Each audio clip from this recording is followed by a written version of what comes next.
ಆಹಾರ ಸಚಿವರ ಕ್ಷೇತ್ರದಲ್ಲೇ ನಡೀತಾ ಇದೆ ಅಂಧ ದರ್ಬಾರ್ ಅನ್ನೋ ಮಾಹಿತಿ. ಅದಕ್ಕೆ ಸಂಬಂಧಪಟ್ಟ ಸುದ್ದಿ ಇದು. ದೇವನಹಳ್ಳಿಯಲ್ಲಿ ಗೃಹ ಲಕ್ಷ್ಮಿ ಅರ್ಜಿ ಸಲ್ಲಿಕೆ ಬಂದವರಿಂದ ಸುಲಿಗೆ ಮಾಡಲಾಗ್ತಿದೆ ಅನ್ನೋ ಆರೋಪ ವೆರಿ ಕ್ಲಿಯರ್ ಕಟ್ ಆಗಿ ಸರ್ಕಾರ ತಿಳಿಸಿದೆ. ಯಾವುದೇ ರೀತಿಯ ಶುಲ್ಕವನ್ನ ಅರ್ಜಿದಾರರು ನೀಡೋ ಹಾಗಿಲ್ಲ.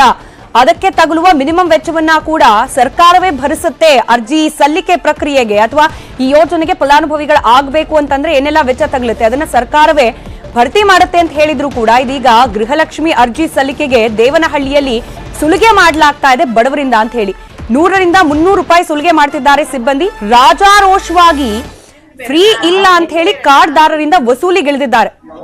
ದೇವನಹಳ್ಳಿ ಹಾಗೆ ವಿಜಯಪುರ ಪಟ್ಟಣದಲ್ಲಿ ಸಿಬ್ಬಂದಿಯಿಂದ ಸುಲಿಗೆ ಮಾಡಲಾಗ್ತಿದೆ ಅನ್ನೋ ಆರೋಪ.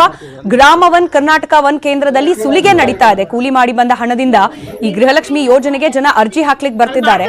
ಸರ್ಕಾರ ಹಣ ಪಡಿಬೇಡಿ ಅಂತ ಹೇಳಿ ಆದೇಶವನ್ನ ಮಾಡಿದ್ರು ಕೂಡ ಲೂಟಿ ಮಾತ್ರ ನಿಲ್ತಲೇ ಇಲ್ಲ. ನಮಗ್ ಖರ್ಚಾಗತ್ತೆ, ಬಂಡವಾಳ ಹಾಕಿದ್ದೀವಿ ಅಂತ ಹೇಳಿ ಸಿಬ್ಬಂದಿ ಕಾರಣ ಬೇರೆ ಕೊಟ್ಟು ರಾಜಾರೋಷವಾಗಿ ಹಣವನ್ನ ಪಡಿತಿದ್ದಾರೆ. ಇದನ್ನ ನೋಡಿಯೂ ಕೂಡ ಅಧಿಕಾರಿಗಳು ಗಪ್ಚುಪ್ಪ ಆಗಿದ್ದಾರೆ. ಗ್ರಾಮೀಣ ಭಾಗದ ಜನರಿಗೆ ಹೊರೆಯಾಗ್ತಾ ಇದೆ ಗೃಹಲಕ್ಷ್ಮಿ ಅರ್ಜಿ ಸಲ್ಲಿಕೆ. ಬೆಂಗಳೂರು ಗ್ರಾಮಾಂತರ ಜಿಲ್ಲೆ ದೇವನಹಳ್ಳಿ ಹಾಗೆ ವಿಜಯಪುರ ಪಟ್ಟಣದಿಂದ ಈ ವರದಿ ಸಿಗ್ತಿದೆ.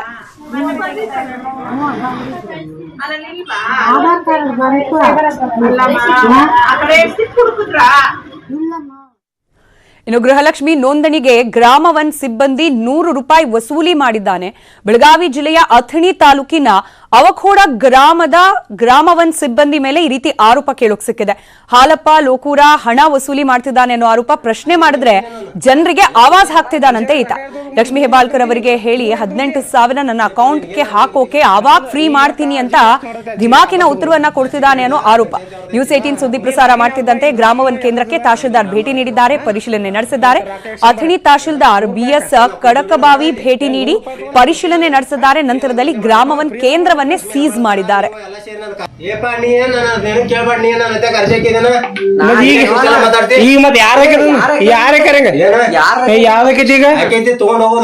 ಗ್ರಾಮನ್ ಕಷ್ಟ ಹೋಗ್ಬೇಕ ಇದಕ್ಕೆ ಅರ್ಜಿ ಅರ್ಜಿ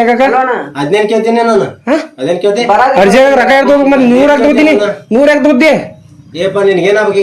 ನಮ್ದು ನೀ ಎಷ್ಟ ಅರ್ಜಿಗೆ ಎಷ್ಟು ಮಾಡತ್ತೆ ಅಚ್ಚಿಗಡೆ ಆಟ ತಗೋ ಆಚೆ ಕಡೆದ ಪಂಚಾಯತ್ ಅವ್ರದೈತಿ ನೀ ಲಾಗಿನ್ ಯಾವ್ದಪ್ಪ ಇದು ಗ್ರಾಮನ ಯಾವ್ದರ್ತದ ನಂದು ಗ್ರಾಮನ ಐತಿ ನೋಡು ನಂದು ಗ್ರಾಮನ ಮತ್ತೆ ರೊಕ್ಕ ಎಷ್ಟು ಶಂಬರ 100 ರೂಪಾಯಿ ಏನ ಕೂತ್ ದುಡಿನ ಬೇಡ ಇಲ್ಲಿ 100 ರೂಪಾಯಿ ಕೊಡ್ತೀನಿ ನನಗ ಫ್ರೀದಾಗ ದಂಧೆ ಮಾಡ್ಬೇಕು ಫ್ರೀದಾಗ ಮಾಡ್ಬೇಕು. ಲಕ್ಷ್ಮಿ ಹೆಬ್ಬಾಳ್ಕರ ನೀವು ಎಲ್ಲ ಸೇರಿ ನನ್ನ ಖಾತೆಗೆ 18,000 ರೂಪಾಯಿ ಬೇಡ್ರಿ ಫ್ರೀದಾಗ ಅವ್ರು ಕೊಡದಾಗ ದಂಧೆ ಮಾಡ್ತಾನ ಡ್ಯೂಟಿ ಮಾಡ್ಲತ್ತಿದೀನಿ ಲೈವ್ ಬಂದ್ ಮಾತಾಡ್ತೀನಿ ಕರ್ಸ್ ಮೀಡಿಯಾದಾರನ ಹೋಗ ನೀನ ಇಂಥವ್ನೆಲ್ಲ ಬಾಳ್ ನೋಡಿನಿ ಹೋಗನ ಏ ತಮ್ಮ ಹಾಕೊಂಡಿದಿ ಸೀದಾ ಹೋಗೋದಷ್ಟ 100 ರೂಪಾಯಿ ಮುಂದಾಗ ಹೇಳ್ಬೇಕಲ್ಲ ನೀ 100 ರೂಪಾಯಿ ಮುಂದಾಗ ಹೇಳ್ಬೇಕಲ್ಲ. ಏ ನಾ ಎಲ್ಲಾರಿಗೂ ಹೇಳೋದ್ಕೊಳ್ಳೆ ಮೇಲೂ ನಾ 3 ಮಂದಿ ನಮಗ್ ಇನ್ಕತ್ತಕ ಹಾಕೊಂಡಾರು ಕೆಲಸ ಮಾಡಿದೆ ನಾವು ಮುಗಿದ್ ಹೋಗ್ತೇವೆ.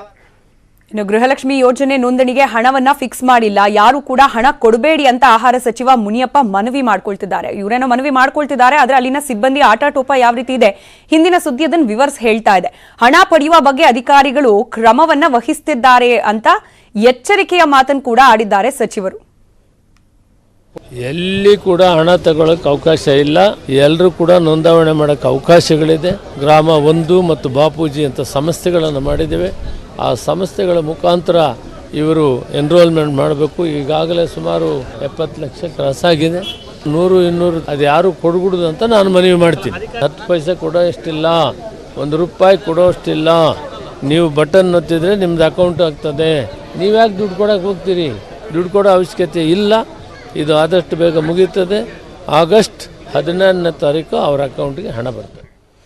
ಇನ್ನು ಗೃಹಲಕ್ಷ್ಮಿ ನೋಂದಣಿ ಹೆಸರಲ್ಲಿ ವಂಚನೆ ಮಾಡಲಾಗ್ತದೆ. ಸೈಬರ್ ಕೇಂದ್ರಗಳಲ್ಲಿ ನೋಂದಣಿಯ ದಂಧೆ